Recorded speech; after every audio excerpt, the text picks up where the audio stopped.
Bueno, vamos con la bolilla 3, que nos habla del consentimiento. Esta bolilla es durísima, así que vamos a empezar.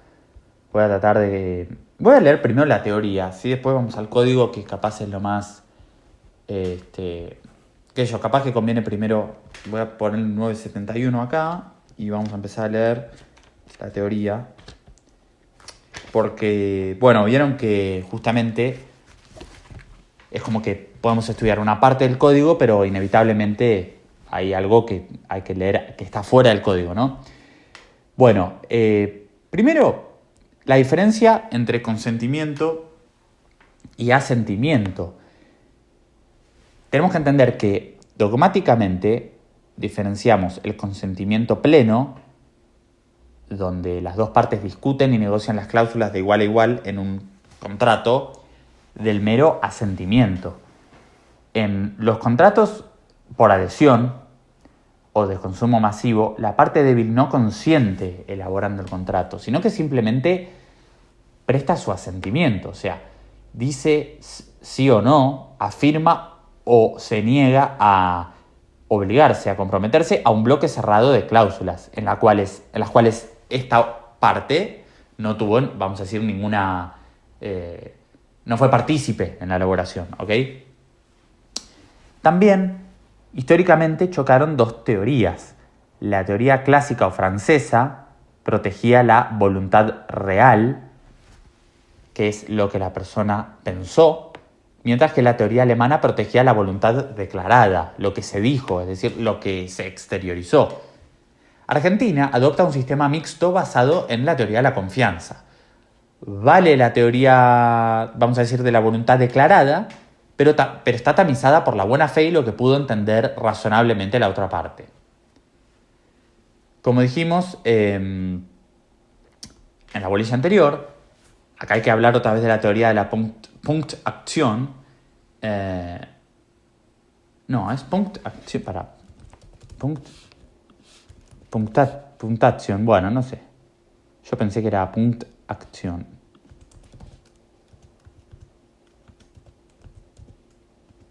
No, es Punktaktion.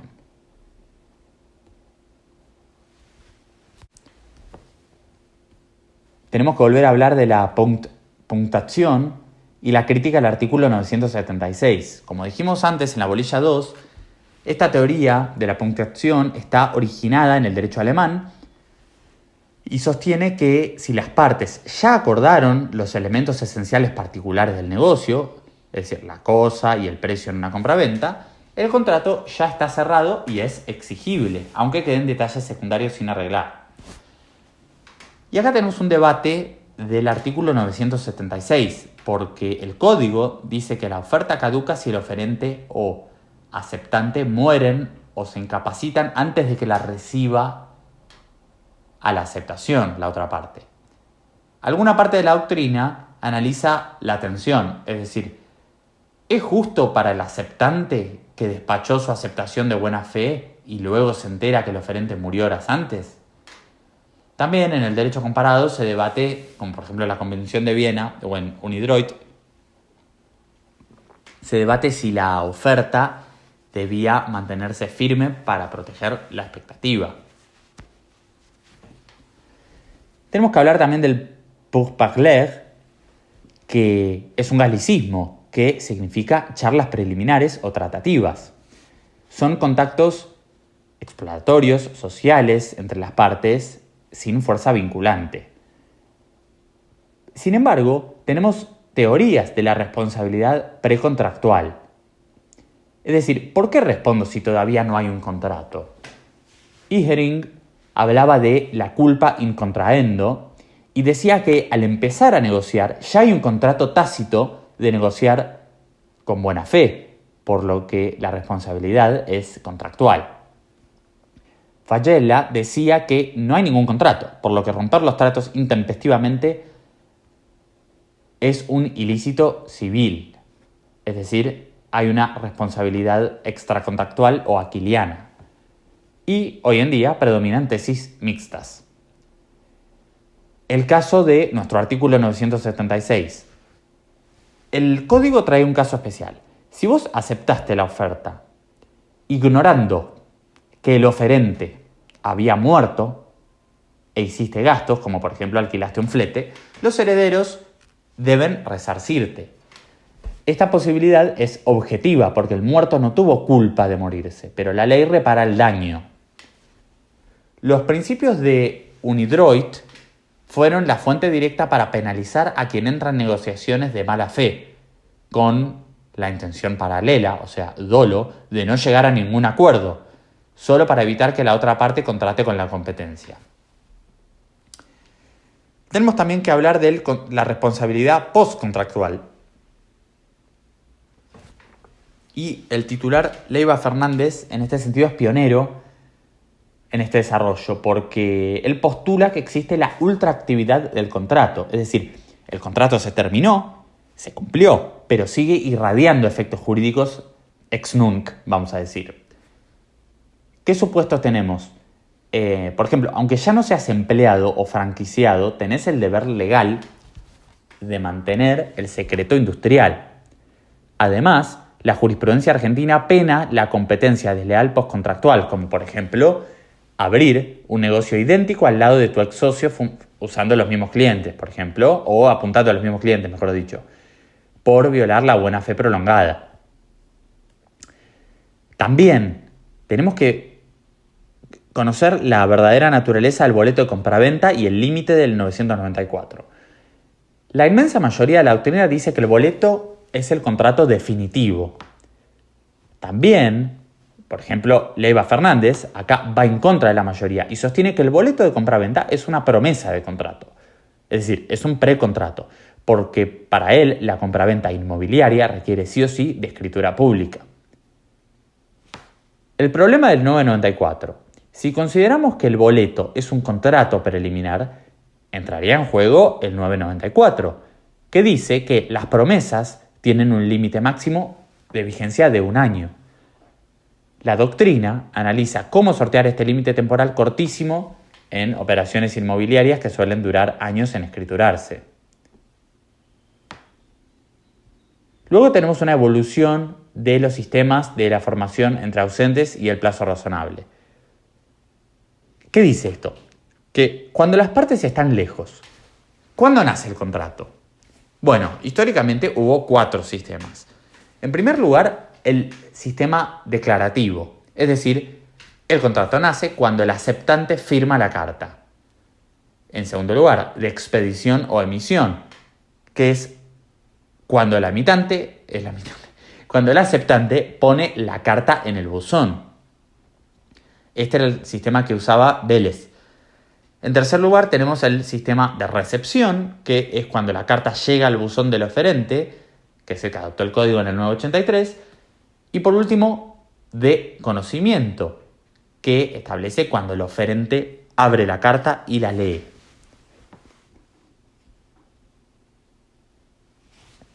El factor sorpresa. En los contratos celebrados fuera del establecimiento comercial, como por ejemplo la venta callejera o puerta a puerta y a distancia, el consumidor no salió a comprar. La oferta, vamos a decir, lo emboscó. Esto genera una disminución transitoria de su libertad y de su capacidad de reflexionar sobre la necesidad y el precio de la operación. De ahí que la ley le concede el derecho irrenunciable a revocar. La ley dice que en estos contratos masivos el consumidor tiene derecho a revocar la aceptación por 10 días. Toda la doctrina especializada critica esto. Es decir, es técnicamente erróneo hablar de revocar una aceptación porque el contrato ya nació y ya se perfeccionó. Jurídicamente, dicen, debería llamarse derecho de arrepentimiento o rescisión unilateral incausada. Ahora, ¿existe otro vicio de la voluntad? El vicio de sorpresa. Y es el gran aporte dogmático de Leiva Fernández, puesto que él postula que, además del error, dolo y violencia, existe el vicio de sorpresa. Y ocurre cuando se abusa de la confianza en contratos de adhesión o consumo, introduciendo cláusulas insólitas, desmesuradas o imprevisibles que la parte débil jamás hubiera aceptado de tener tiempo para analizarlas. Este vicio no es un invento de la nada, tiene raíces en derecho francés, de básicamente Robert Potier, y estaba plasmado en Vélez en el 775 sobre imputación del pago por sorpresa. Hoy se busca extender este servicio no solo al consumo, sino a contratos paritarios donde rija un abuso de confianza. Ahora sí, vamos a ir al código, al 971, ¿ok? Que nos va a decir que los contratos se concluyen con la recepción de la aceptación de una oferta o por una conducta de las partes que sea suficiente para demostrar la existencia de un acuerdo. La oferta es la manifestación dirigida a la persona determinada o determinable con la intención de obligarse y con las precisiones necesarias para establecer los efectos que debe producir de ser aceptada. La oferta dirigida a personas indeterminadas es considerada como una invitación para que hagan ofertas, excepto que de sus términos o de las circunstancias de su emisión resulte la intención de contratar del oferente. Es decir, si vemos una oferta pública que establece que se busca, vamos a decir, un empleado para un call center que pague 1,5 millones de pesos al mes, está claro que de sus términos resulta la intención de contratar. La oferta obliga al proponente, a no ser que lo contrario resulte de sus términos, de la naturaleza del negocio o de las circunstancias del caso. La oferta hecha a una persona presente o la formulada por un medio de comunicación instantáneo, sin fijación de plazo, es decir, cuando no se lo mencione, solo puede ser aceptada inmediatamente. Cuando se hace a una persona que no está presente sin fijación de plazo, el proponente queda obligado hasta el momento en que pueda razonablemente esperarse la recepción de la respuesta. Los plazos de vigencia de la oferta comienzan a correr desde el día de su recepción, excepto que contenga una previsión diferente. Retractación. La oferta dirigida a una persona determinada puede ser retractada si la comunicación de su retiro es recibida por el destinatario antes o al mismo tiempo que la oferta.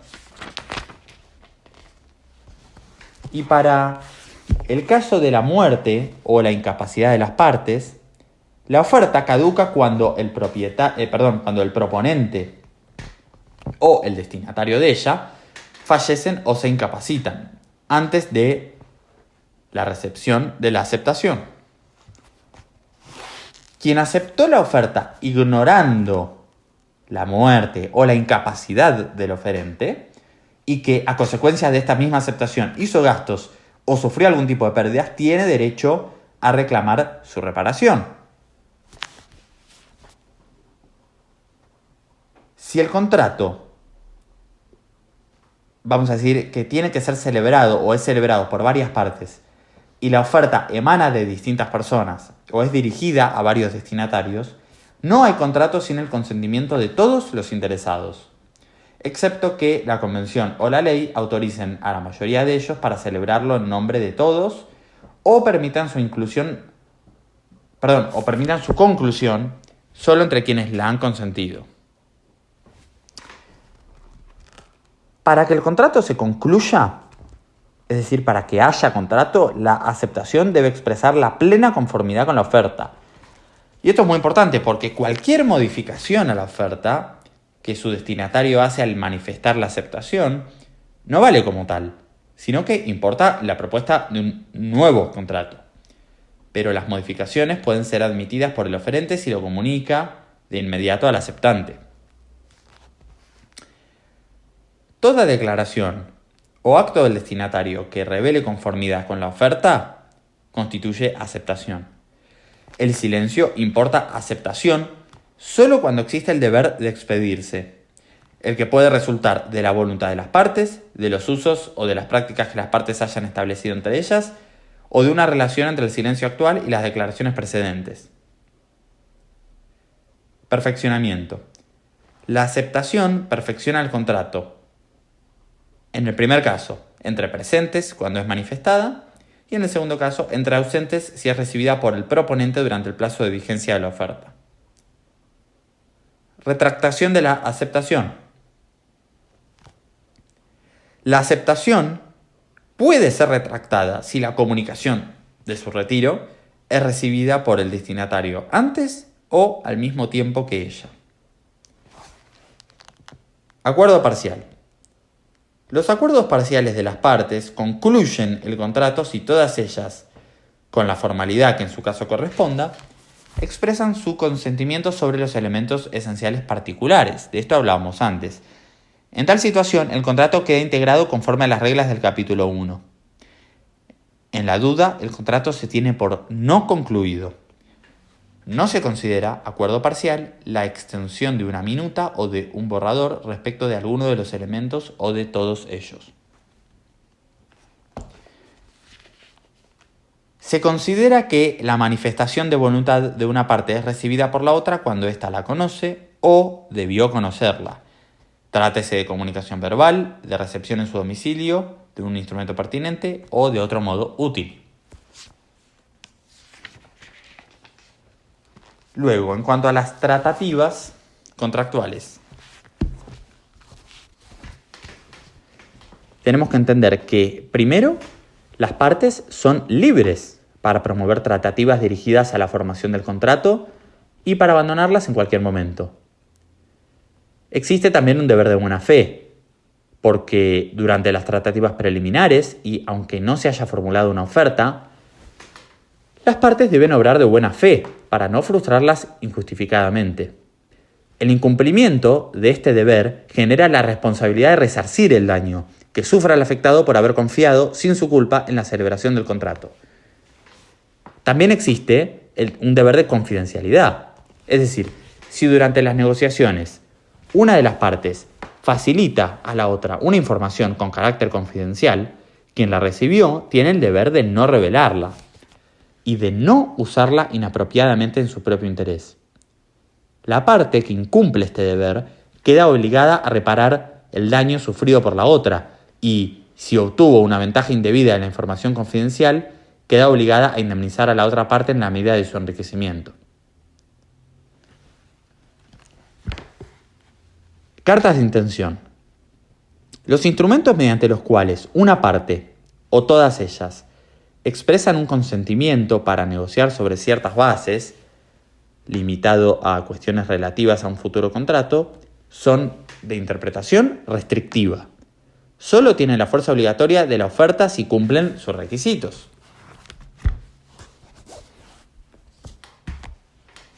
Los contratos preliminares deben contener el acuerdo sobre los elementos esenciales particulares que identifiquen el contrato futuro definitivo. Las partes pueden pactar la obligación de celebrar un contrato futuro. Este futuro contrato no puede ser de aquellos para los cuales se exige una forma bajo sanción de nulidad. ¿Ok? O sea, no se puede pactar un contrato futuro sobre una venta de un inmueble, por ejemplo. El contrato que contiene una opción de concluir un contrato definitivo otorga al beneficiario el derecho irrevocable de aceptarlo. Puede ser gratuito u oneroso y debe observar la forma exigida para el contrato definitivo. Esto se llama contrato de opción. Pacto de preferencia. El pacto de preferencia genera una obligación de hacer a cargo de una de las partes. Quien, si decide celebrar a futuro un contrato, debe hacerlo con la otra o con las otras. Si se trata de participantes sociales de cualquier naturaleza, de condominio, de partes en contratos asociativos o similares, el pacto puede ser recíproco.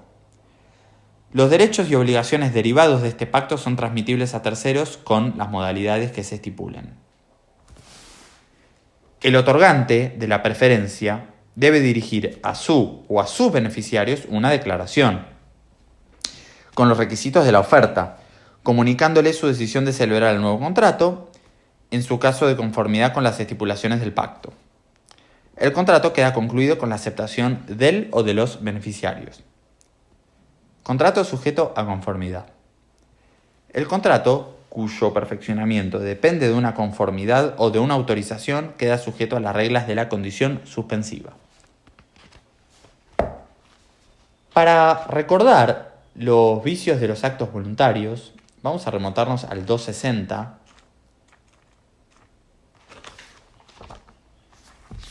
que establecía que acto voluntario es el ejecutado con discernimiento, intención y libertad, que se manifiesta por un hecho exterior. Acto involuntario es aquel involuntario por falta de discernimiento. En primer lugar, el acto de quien al momento de realizarlo está privado de la razón. También es el caso del acto ilícito de la persona menor de edad que no cumplió 10 años. Y también el acto lícito de la persona menor de edad que no cumplió 13, sin perjuicio de lo establecido en disposiciones especiales. También los actos pueden exteriorizarse oralmente por escrito, por signos inequívocos o por la ejecución de un hecho material. El silencio opuesto a actos o a una interrogación no es considerado como una manifestación de voluntad conforme al acto o a la interrogación, excepto en los casos en los que haya un deber de expedirse, que puede resultar de la ley, de la voluntad de las partes, de los usos y prácticas o de una relación entre el silencio actual y las declaraciones precedentes. La manifestación tácita de la voluntad resulta de los actos por los cuales se la puede conocer con certidumbre. Carece de eficacia cuando la ley o la convención exigen una manifestación expresa. ¿Ok? Y por último, tenemos que ir al 1104.